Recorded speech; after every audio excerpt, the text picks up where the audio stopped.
Well, a hearty shalom to you, Jeffrey Seif here. My better half isn't with us right now, and I wanted to come to you and just give a little bit of a wrap. Shalom Israel, you're following us on a journey to Israel. My wife, principally, she led the trip with a number of others that wanted to go do good in the land.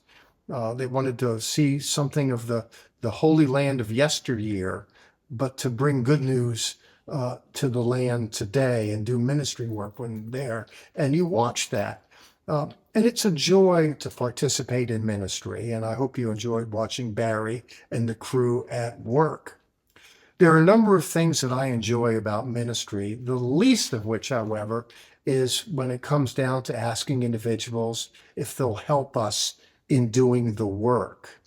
And I mention that because truth is that we're really doing this for next to nothing, but still next to nothing still costs something. Even to put together a program like this, we have a professional videographer, an editor, individuals working sound, there's buying lighting and equipment, and there's paying people to do the work. And, I put a check in there. I wouldn't ask anybody to do what I'm not doing myself. But with this, I want to ask you, please, if you find value in what we're doing, please, the Bible says, don't love in word and speech alone, but in deed and in truth. I know a lot of people only ask for help for this or that, and so I don't want to push anybody out of the way in imposing myself on you.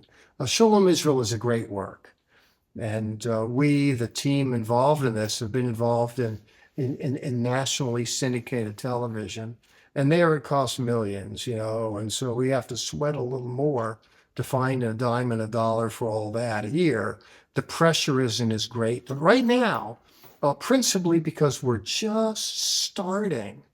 We're on the beginning of a journey, not just with our series for this most recent ministry trip in Israel that you're kind of following us along, but we're just launching out in the deep in a ministry, and it's nice to know who's there.